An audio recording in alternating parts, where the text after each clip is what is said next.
Welcome to this presentation of the Rotary Club of North Bethesda, Maryland, USA.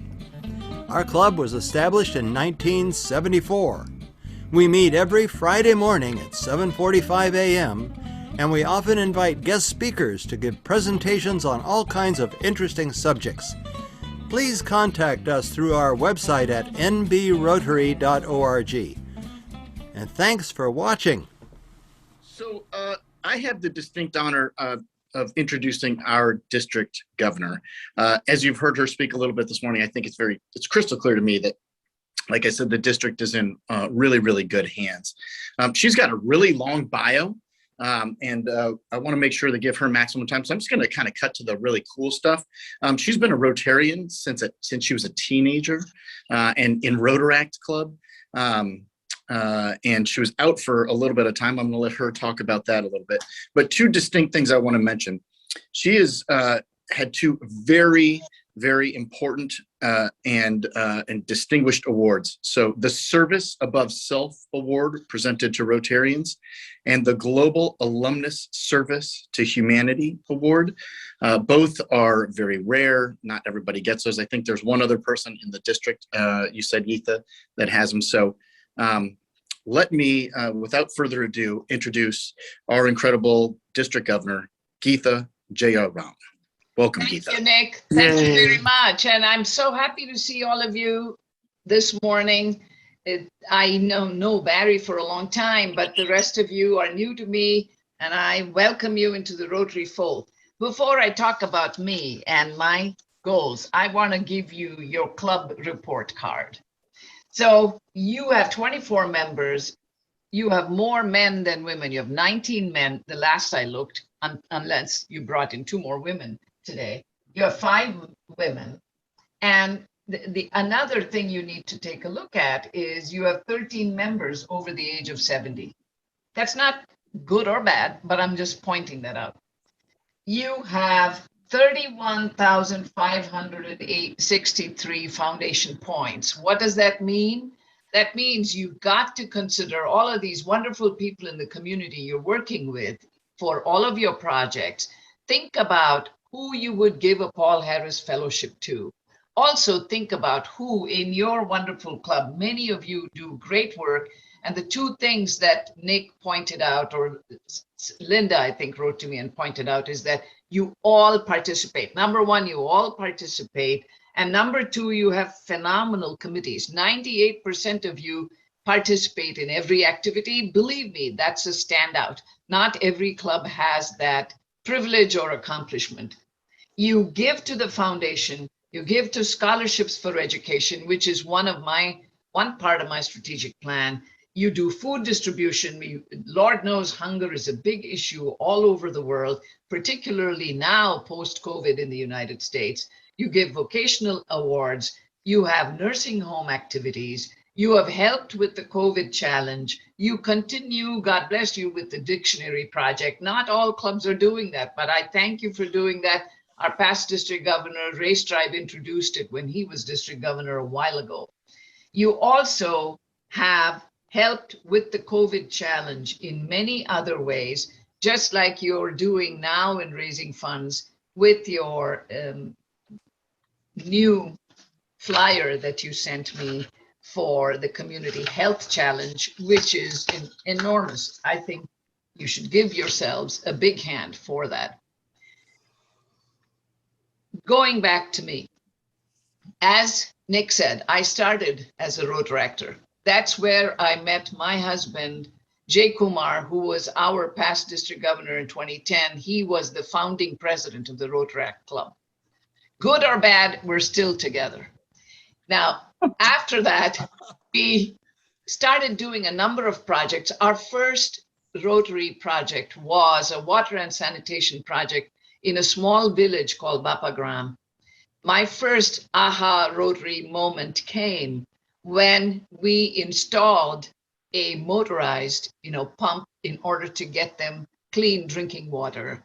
And when you saw the faces of those 400 villagers standing around seeing clean water coming into their villages and their faces light up, it was an unbelievable, for us, aha moment. Since then, I've done many, many projects, both here and abroad. But when a big push for me came when I interviewed for my residency at Hopkins, and the chairman of the department asked me in my interview, if people like you leave India, Dr. Jayaram, what happens to your country? Now that was when I was a young woman in the mid 70s. That question haunted me for a long time. I tried to join Rotary, but I was told we don't allow women. I was refused admission to a Rotary club in Colombia 3 times. Finally, you have to understand that the Rotary Club of Duarte in California, that comprised of a group of women, went and sued Rotary International. And the Supreme Court made a decision in 1989, 7-0, that Rotary International must permit women to join. They had no idea what a phenomenal plus that was for Rotary International, because that opened infinite possibilities for Rotary with women there. So as soon as they allowed me to join in 96, I started my project in Mugalur, southern India, in the rural areas for mental health care, mostly for women and children, because 70% of our patients there are women. This was working with the local community, stakeholders in the community, the local medical school, and local Rotarians who have been enormously helpful and supportive. So the club there is Bangalore Midtown Rotary, that's still working with us and has been extraordinarily generous and supportive. The crux of that program was in the villages, training women caseworkers who had a high school level of education and lived there in order to talk to the villagers, screen them for common mental disorders, and bringing them into an integrated healthcare clinic setting, which meant that it was a one-stop shop for any kind of illness. We also dovetailed research and teaching into it. So it wasn't just giving care and providing free medicines, it was also teaching the villagers, getting focus groups done, talking to them in women's cooperatives, and for them to learn from one another about helping the community get a handle on what kind of mental disorders they had and how it needed to be treated. That clinic is still running after a quarter of a century. We have 2,000 active patients, and we have continued even during COVID. People wear masks and they show up, everybody listens, and they're getting treated. We have treated hundreds and hundreds of patients. We started with a needs assessment of a door-to-door epidemiologic survey of 17,000 households, which is not possible to do in this country without a whole lot of money. That was done for free. We started with a core group of 35 villages, but gradually the word spread. The women talked to one another, and everybody spread the word that this clinic was doing remarkable work helping others. So we now have patients drawn from a population reach of 2 million and 212 villages. Wow. Now, the success of that was so big that WHO called me. They saw this. I don't know where they read the article, but the chief of the mental health division of WHO called me. Jay and I went and represented Rotary International in Geneva to talk about our project. Once they gave me the Global Service to Humanity Award that's given at the Rotary International Convention, generally only to one person in the world, and I spoke there, other countries began asking me for help. So the next country where we helped using this model and making sure that academia was involved was in Lithuania.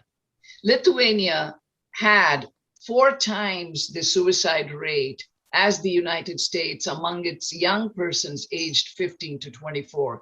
Extraordinarily tragic. But across the world, there are only 2 problems that crop up, regardless of what the culture is and where it exists. Low income, middle income, high income country, doesn't matter. Number 1, major depression. Number 2, alcohol abuse. And the alcohol is not your top shelf. Alcohol, not Hennessy, not Johnny Walker. It's in poor countries, it is homegrown liquor. So we have seen and worked with the entire country of Lithuania, those remarkable Rotarians worked with me in applying for a global grant. I have never seen an effort so uniform in an entire country. Mayors, law and order people, care providers in the community, the academicians from Vilnius University, parents and caseworkers, everybody joined together, and they brought down the suicide rates in 14 districts where it was very high. Now that is an entire country, guys. That was not an easy thing to do. They just filed their report a few months ago. The third country where I have worked is in Kenya, where we duplicated this model and trained 12 women caseworkers in Bungoma County, Kenya. About 2 years ago, 3 of my nurses from Hopkins came with me. All of us went, and there was already a clinic in existence. We were just dovetailing the mental health piece into it. There again, it was easy to train the caseworkers because they lived in the surrounding villages, but they all speak English, so it was easy. We got them trained. One of my nurses then did a GoFundMe program to give each of the women a cow so that they could get an independent source of income. And they were trained, they were delightful students, they loved what we taught them. Subsequently, one of my nurses, Moses, whose parents came from Kenya, said, I'm going to go back and see. So he went back on his own dime. I didn't pay any of them. They did it all for simply the sake of supporting me. So Moses went back there again. And I'll tell you a couple of short stories about how this work impacts the village.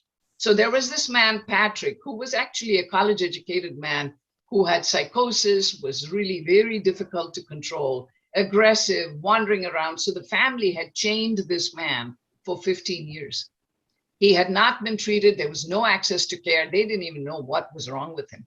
So we go and we put him on one medication, people, just one at bedtime. Within 3 weeks, the fellow was completely normal. And Moses goes back and he sees Patrick walking around in the villages, just completely free, not in chains, happy, talking to people. The villagers are astonished. They think we've worked some kind of miracle. Moses is blown away because he has not seen what I have seen for 25 years. That's the first time this young man saw this. And he comes back, calls me up, Geetha, I want to be a Rotarian, he says. So Moses joined my club. What I'm trying to point to you is that 9/11 was mentioned. 9/11 was an extraordinary day because it showed us the very worst in the world, but it also showcased the very best in the world. These first responders, the police, neighbors, complete strangers, just jumped in to rescue 30 to 40,000 people. That was not easy. No one asked them, nobody paid them, nobody said you need to do it. Absolute strangers carried people, handicapped people down 65 flights of stairs to freedom. I was in New York that day. As everybody else said, flee Manhattan, get out of there. And we were driving away at the time this happened. But I saw this extraordinary show of force where people were pouring in from other states to help. That kind of factor that drives the very best, and Linda will tell you this, it's not money, it's not threats, it's not intimidation, it is altruism. These are people who gave their best regardless of what they got back. Now, in each of you as a Rotarian, I expect there is this little flame of altruism where you say, I'm going to do something for this person. And it doesn't matter what I get out of it, but it makes me feel good to do this. So I want each of you to fan that flame of altruism in you, but that is what attracts somebody else to join your club. And that is what attracts people to say, I want to belong with you and do the kind of good you're doing in the community. Look for people like that. That is the biggest driving force I have seen in my professional life.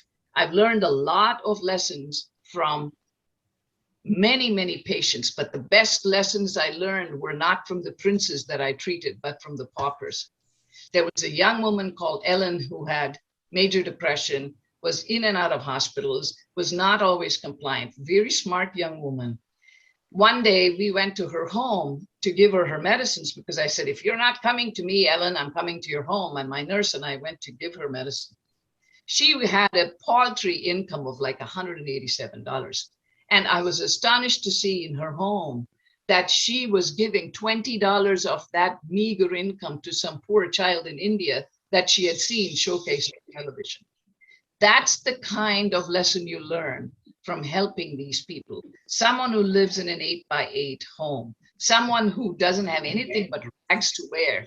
These women I have seen at the front lines helping someone else, even though they were in great need themselves. That is what turns you on to Rotary. So that leads me to my strategic plan. My strategic plan consists of 4 M's. 1 M is mothers and children or maternal and child health. Why? 50% of the world is women. Yet they don't get 50% of the education. They don't get 50% of the resources. And if you do not educate the women, the family doesn't really get moving forward. So besides Shekhar Mehta's goal for educating girls, I'm telling you, I have seen not just in poor and low income countries, but right here in inner city Baltimore, girls drop out in the 9th grade due to pregnancy. Every person I questioned that I treated in the community, the dropout rate was very high among inner city girls in the 9th grade. Who among you would give a job to someone with just a 9th grade education? Think about it. If you educate the woman, you will make sure they educate the family. The mothers will make sure their kids are vaccinated. Those mothers will make sure they are empowered and have means to live, but they will also make sure their children accomplish far more than they have accomplished in their lives.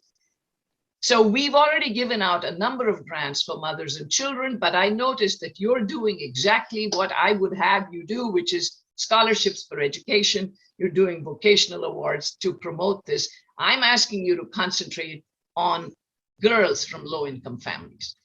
The second M that I want to emphasize is membership. You've got to get moving, guys. You need at least 50% of your club to be women. I want every woman in this club to bring in 1 more woman within the next 6 months. Please work on it. It's not hard. Look at your friends, look at your neighbors, look at your associates, look at your own kids, and look at anybody else in your business community that you relate to who might be the kind of person you would like to embrace in your Rotary community, and ask them to join. 83% of the time when someone joins, it is because another Rotarian asks them. And most of the time, the people you give awards to use your 31,000 points, recognition points, to give Paul Harris fellowships to those people you have seen in your community do extraordinary work during COVID, during this last 2 years, in any manner where you feel like this person stood out because they stepped way out of their comfort zone to do something for someone else. Award them with a Paul Harris Fellowship. And guess what? Don't forget to ask them to become a member. The third M is that I'm saying is part of my strategic plan is marketing. Now, we all do a huge amount of good work, but we never talk about it outside. We have some weird false sense of modesty where we think we shouldn't be boasting about everything we do. But if we don't, nobody knows what you're doing. So we put these dozens of articles in our newsletter, but it goes only to our inside circulation. I'm asking you to make a big noise outside, in your local newspapers, in your Facebook page. Many people are now joining because of what you put on your Facebook page. Make sure you get it out in your local TV stations, anywhere else in your community. One of the big differences between India and here is, in India, you can see dozens of Rotary wheels all over the place where a project has been done because it's illustrated. The same in Europe, the same in many other parts of the world. We saw that in Australia. We don't do that in the United States. I'm not sure why. So marketing and publicizing your efforts is a big, important role you all have. I think you just have to take that small extra step to do it. The last M is modernizing Rotary. By that, I mean, we cannot have 80-year-olds telling 20-year-olds what to do anymore. Not that that's right or wrong. I think we have wisdom and mentoring to do, and the senior Rotarians should do this, because you need to take the younger people under your wings and just encourage them to do things that you feel are of importance. But we cannot communicate in the same way we used to before. Look, we are all doing Zoom now, right? 3 years ago, we weren't doing this. Nobody even knew what we were doing at that point to communicate other than show up for a meal. So learn from our younger people. So I've set up a Rotary Innovation Lab for young persons. It's supervised by Rotaractors. The platform they use is Slack. They will put their ideas on that platform, and I will be giving awards to the 2 best youth-related ideas. They're working on it. If you have somebody who does apps, who makes apps in your club, please get in touch with me, because they need the help of someone to do that. They're working on a cell phone app they want to devise, they want to develop for young persons in Rotary. We'll see what they come up with, but they have worked very hard already to get their ideas together. So that's the last M. What I'm trying to say here is, for me, as a district governor, service is the core value of Rotary. And I don't think just talking about it is enough. You're doing exactly what I would like, which is doing service in the community. So I'll finish by telling you a quote of the Nobel laureate of India, Rabindranath Tagore. He said, "I slept and dreamt that life was joy. I awoke and saw that life was service. I acted, and behold, service was joy." Thank you very much. Geetha, please repeat the last of the Tagore's saying. Sorry, I missed it. I slept and dreamt that life was joy. I awoke and saw that life was service. I acted, and behold, service was joy. Thank you. That's fantastic. Rabindranath Tagore. That's wonderful. The Gitanjali and other things are from his poetry. Just a brilliant poet. Yeah. Thank you. He was a Nobel laureate. Yeah. Well, Thank you. Geetha, thank you. That was fantastic. I know we've got to have some questions about the district, or just some of your past Rotary service. Obviously, it's been a distinguished Rotary career for you. So what questions do we have out there? You mean, are you asking me, or are you asking your club? I'm asking the club. Yeah. Okay. Folks, this is the audience participation portion of today's meeting, by the way. So The only comment I have is very inspirational, what Geetha said. I never realized that the experience and knowledge she has and the kinds of things she has done around the world. We are very proud of you. So that's the only comment I have. Thank you very much. Thank you. Thank you. I did my first project is India, is in Maharashtra, about the drinking water supplied to the poor people. So our club supported, and it was a very successful project. About 2 years back, we completed. Great, great. You know, one of the things we don't have, I think we really need to compile a list of all of the, and we're trying, Rich Glover is working with me on trying to compile a list of all of the international global efforts our district has made.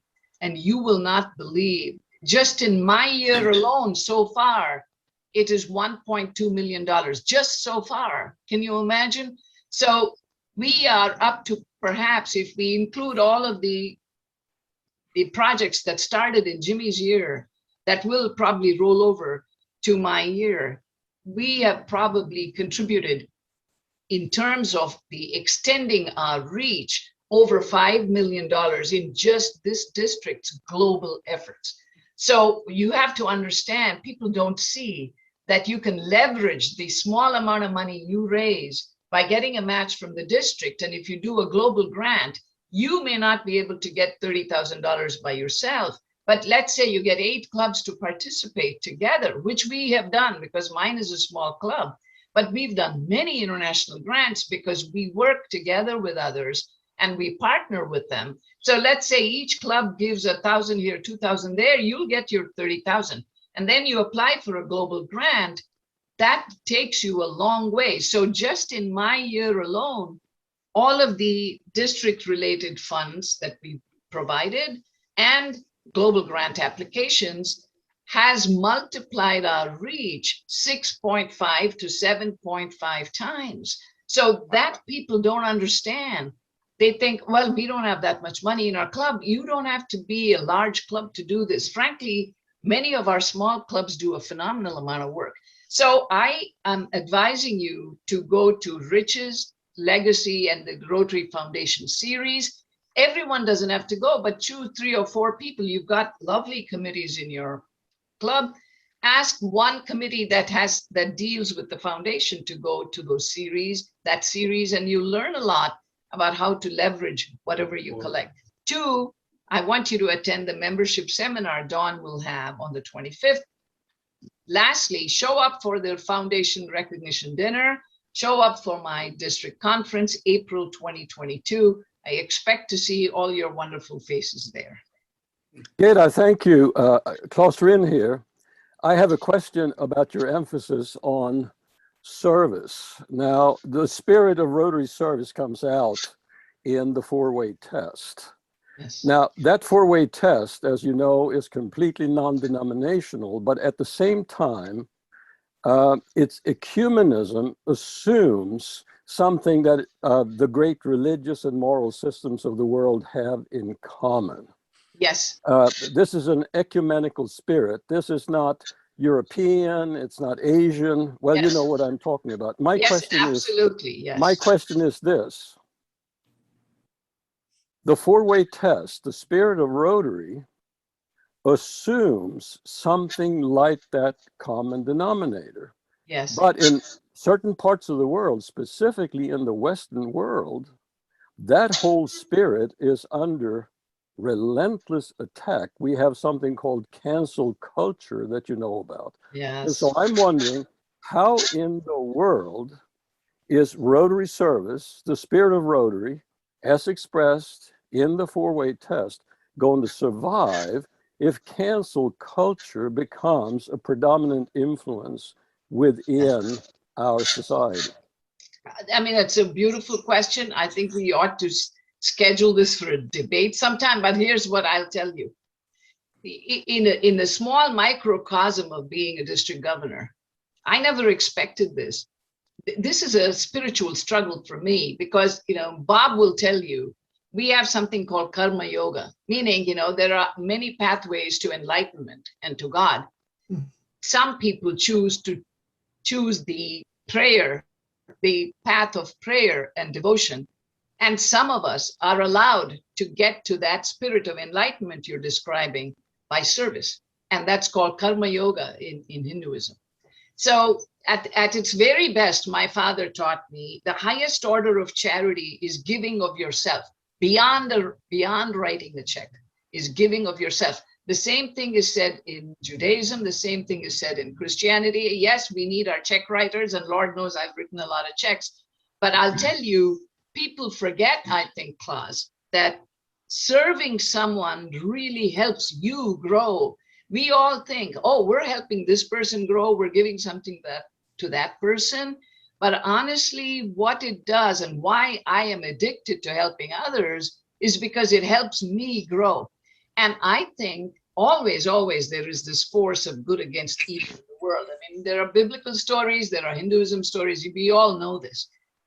I think choosing the right path, overcoming hatred with love. I mean, I know I sound like a preacher, but hey, I believe this.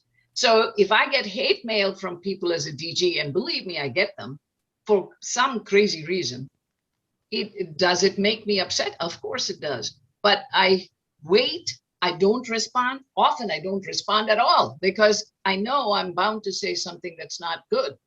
Taking the high road, making sure we as Rotarians embrace the truth, make sure that the truth is transparent, make sure that we hear the objections and the thoughts of others, being receptive, and then saying, how can we together, through a discourse, arrive at a better solution is, I think, the way. That's the way I choose. That may or may not appeal to other people, and it's not easy. It's not easy, but a few good people can overcome a lot of negativity, not just in our district, but in the world. And that's why I'm saying we should publicize what we do. That's great. I can tell there's going to be a great discussion on that. It is 8:30, so I want to just officially, number one, thank you, Geetha, so much for your time this morning. We know how busy you are. We know you can be anywhere. Thank you for spending your time with us. Thank you so much. We really appreciate it. So do you want me to get out, or you want me to wait, or what do you want me to do? No. Just what I like to do is officially end the meeting so that members know that if they need to go, they can go. And of course, the Zoom meeting remains open for, discourse, debate, intellectual discussions, academic papers that Klaus might want to read, whatever it is, we're all here to listen. So thank you again. Thanks, everybody. Go forth, have a good week. Be good Rotarians, be good in your community, be good internationally. And we'll see you next week in person. Is it in person next week? It is in person at the Marriott. That'll be fun. Oh, neat. Okay. Yep. Good morning. I'd like to make a comment regarding your emphasis on telling our story. I taught a seminar for a number of years to small businesses, and I was making a similar appeal to them called shameless self-promotion. Tell your story. Issue press releases, get letters of congratulations from your customers and make sure those are known. Yes. And then secondly, on the question of cancel culture, what's called cancel culture is actually attempting to tell the truth. We're tempted, these people are attempting to expand the truth, not to limit it. So I had to respond to that comment about cancel culture. That's not a bad thing. It's a good thing because it expands the truth. I happen to be one of those 80-year-olds who we're talking about that's been in Rotary for over 45 years. And you hit the values of Rotary so well. I want to thank you. You're a true Rotarian in your heart. And you exemplify, I think, what real joy is in life. Yes. And that is service to others. Thank you, Ken. So Geetha, I just have a comment. I'm originally from India, but from Pune. And the reason I joined the Rotary, I had no clue about the Rotary. Rotary, when I was back in Pune, I was under the impression that's only for the rich people and the very high class people. And so I was kind of said, well, I always I come from a small village. That is always a dream that how can I help my people in the village, back in village, and very poor people, uneducated mostly. So what happened to be but the point I want to get at is the wearing the pin. So I happened to be the social meeting here in Washington area. Somebody was visiting from India, and he was a very dedicated Rotarian, and he also had a pin on his. He said, "You're a Rotarian? I never met this guy in my life." This is 6 years back. And immediately he said, well, I need to talk to you. Let's develop a project. Yes. Literally within a week, he came to my house. He was a professor at the Pune University. And he said, well, let's put together a project on the drinking water. I said, what? I said, I'm interested in girls' education because I donated a lot of money to a girls' education project in Pune. About $10,000, which is a lot of money in there. Yes, it is. In currency. Yes, and so the point I'm getting at is just having that pin on the, on the jacket really opened my eyes. I said, what the hell is this? So this is how I got more interested in Rotary. So you see, so the point I'm making, somebody asked you, and I think we should ask, and we shy away from asking. People, everyone in my department at Hopkins knows I talk about Rotary. I now belong to the Johns Hopkins Academy of pre-retired or retired professors. And I talk about Rotary shamelessly. And I've said, hey, you guys can be a satellite Rotary club because you're doing a lot of good. I haven't given up. I mean, I'll keep showing up and talking about stuff. And one of these days, we might change their mind. I mean, I think the leveraging point I can make with them, because they raised, there is a school called Hopkins Henderson School, because Hopkins tries very hard to help the community surrounding it. And I have worked only with inner city people. So they actually, in 2 weeks, our academy raised $25,000 to give T-shirts to kids who had achieved a certain merit in their academics. And I thought if they had only joined hands with the Rotary, they could have leveraged that amount into double with district-related funds or a global grant. So I haven't given up, because these are people who want to give and want to help.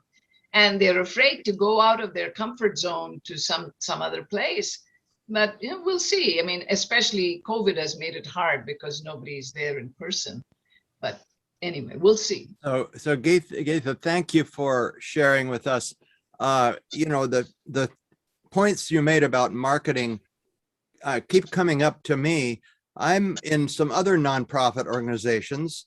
I am a member of a church, and I'm also a member of the board of the Washington Academy of Sciences.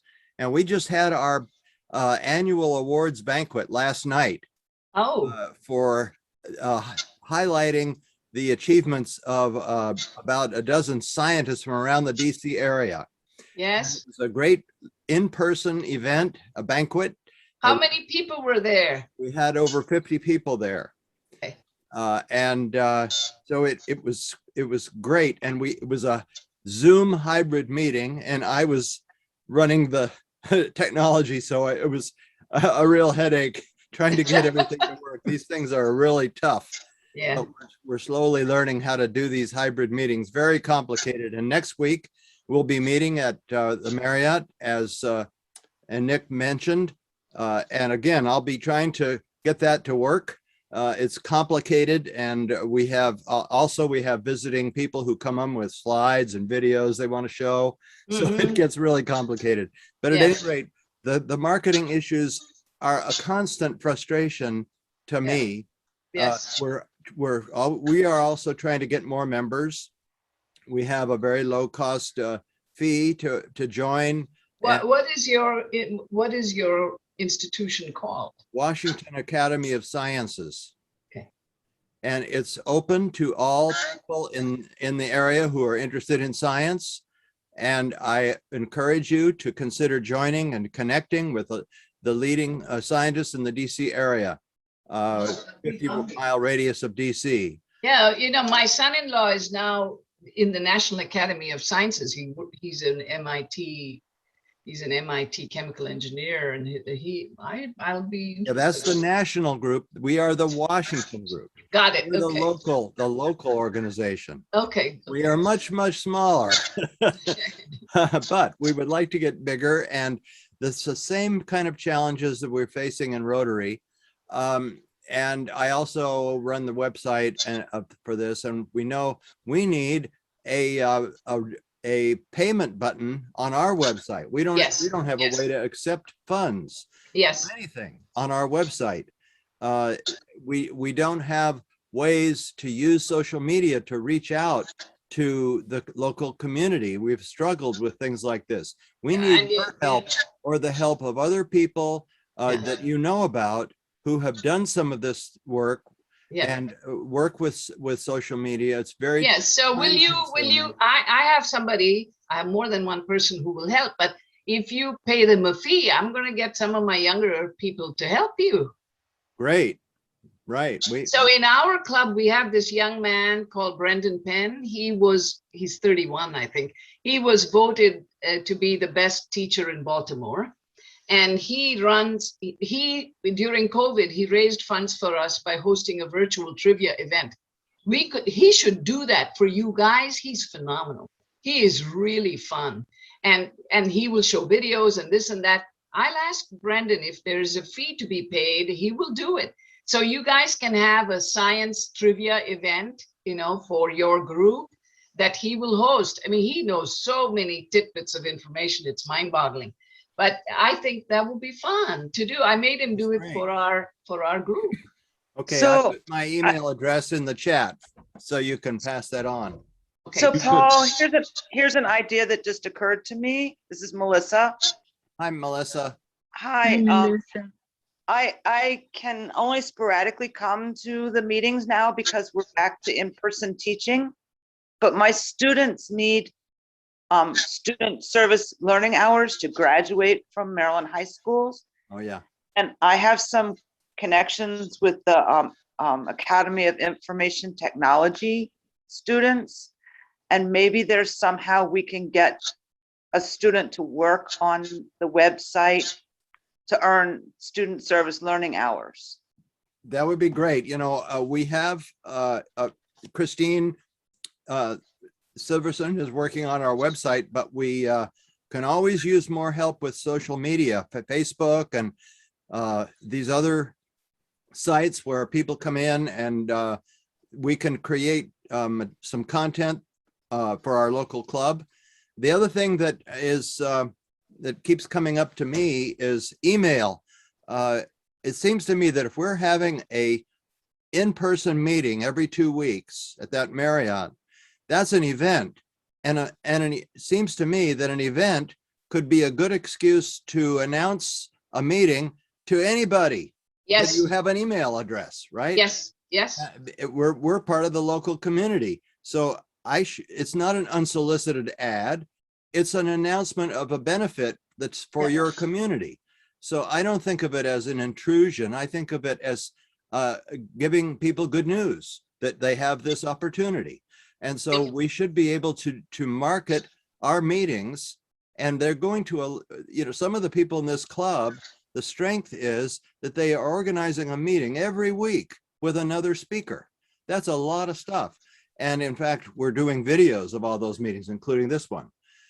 So that gives us an excellent opportunity to advertise emails. So I'm thinking this week I'm going to send a note to our local community club where I have a email address for our local community, and we share in this subdivision. But there's lots of subdivisions all around our area that could do the same thing, and they could announce it over and over. Every time we have another event with another speaker, we could announce it. It's just work. It has to be done by somebody. So if you could send me an outline of what we need to do as a club, that I could present to the director, and we could maybe find a student who could work on that and, give them hours. Yeah, so Melissa and Paul, one of the things I didn't, for lack of time, I didn't get into it, but we have a Rotary Service Day every third Saturday of the month. The materials are prepared and downloadable directly from our website. So if you go to the District 7620 website, there is a tab that says Rotary Service Days. If you click on that tab, it has two sub-tabs in it. One is activities, one is resources. If you click on that resources tab, we have ready-made print material, brand compliant flyers. We have business cards. We have postcards for young persons from your community. Anybody can actually show up at the service day. If you have the place identified, you can send the flyers out and you can advertise it. We have a vanity phone number, 1-866-GO-ROTARY, that can be given out. The business cards have a QR code. And nowadays, young persons, frankly, even an old person like me, without the QR code, nobody knows where you are, what to do. It's just a jiffy. If they click on the QR code on their cell phone, it takes them directly to our website. Mm-hmm. We also are going to be doing Google Analytics. And within the next month, I will have the figures of how many people tapped into our website, how many people were from which area, and so on. I urge you to work with your area governor. By the way, who's your area governor? Oh, this is not good. Not good. Now, what did it used to be? Frank? I'm one of the newest members in this club, so I don't. So who used to be? Was Frank Sank, Bob, your area governor before?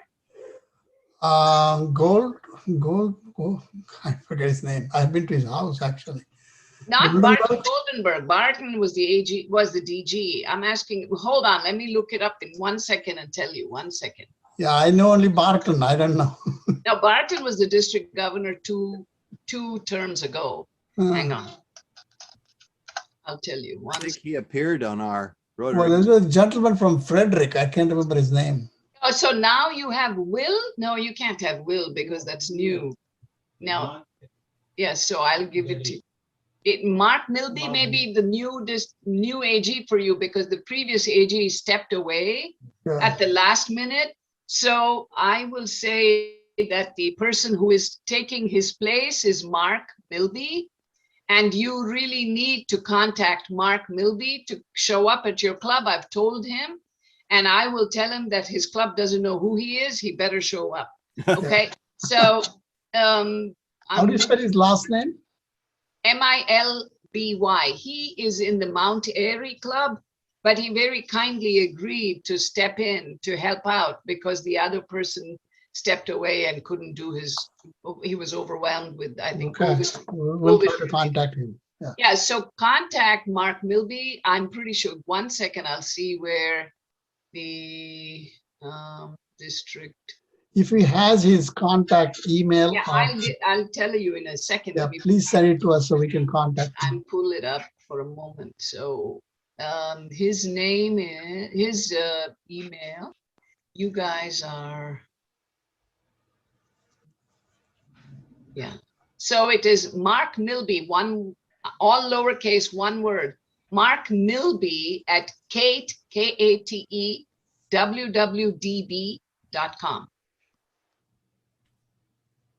Can you send it if you don't mind? Let me see. Let me make sure I'm not wrong in the area. Hang on a second. So, no, it's not him. It's not him. No, your area governor is Heidi Webb. Sorry. Yeah, that's what I think. Heidi, we know So Heidi. Heidi Webb, do you know her? I hope. Yes, I know her. Yeah. Okay, so Heidi Webb is your area governor, and you need to let Heidi know that you don't know she's your area governor.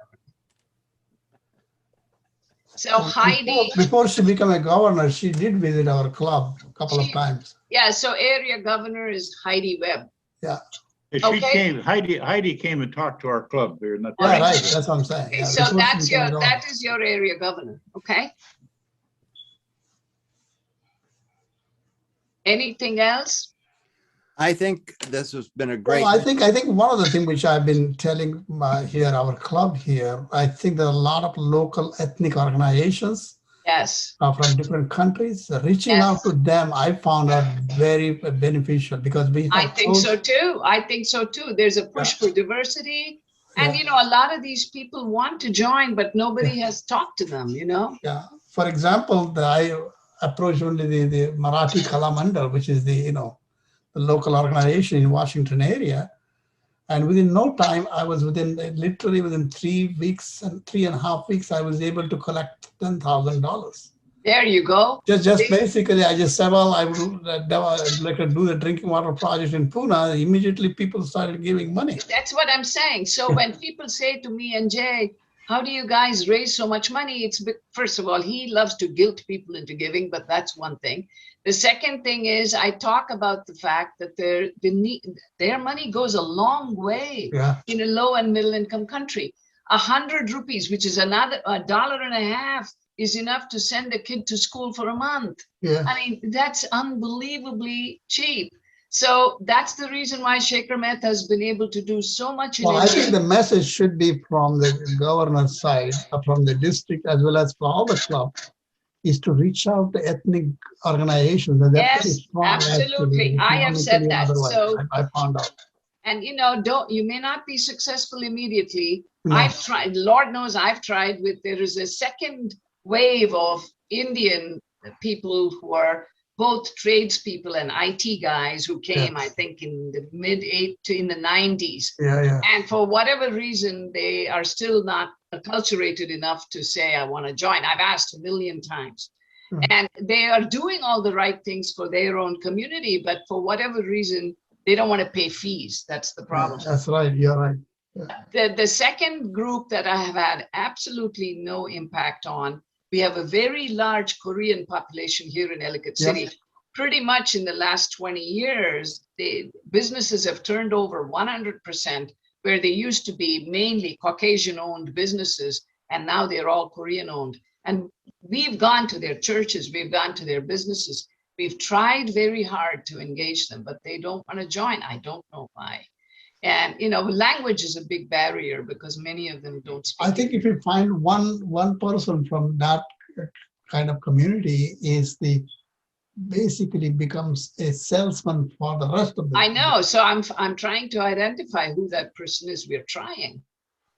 So we'll see. But you're absolutely right, Bob. What's your Indian name, by the way? It's not Bob. My what? What is your Indian name? It's not Bob. Baba Sahib. Baba Sahib, okay. My professor, when I came to this country in '67, he called me Bob, and that's what it became Bob. It's stuck. But still. Yeah, I mean, the same thing for Jay. They wouldn't call him Jayram. They just called him Jay, so it stuck for him. So it's Baba Sahib. Okay, nice to know that. Thank you, Geetha. Thank you very much for very, very encouraging, speech. And, it's not against, but name of us, the Rotary Club.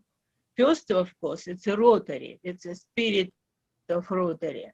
Right. But how about club? A group of people, are you looking for, some advice how to make it some benefit for people to be together so many years, spend time, money? Yes. I still have a question, how to make something for Rotarians. Sorry. No, I think fellowship is a very big part of Rotary. I mean, actually, fellowship is the only reason they started Rotary in the first place, because they were 4 businessmen who were lonely in Chicago, and they met in each other's offices in rotation because they were lonely. They were from small rural communities, and they really just liked hanging out with each other. I think fellowship is a very big part of Rotary. And unfortunately, COVID has killed it because of all kinds of headaches in the last 2 years. But Jay and I routinely have people to our home. We love entertaining. We love having people together. And I think we should, as Bob said, we should have, once this COVID is over, we should have a Rotary International Day and have Rotarians from all different cultural backgrounds show up on one day of celebration. I think that would be lovely. Yeah, I agree.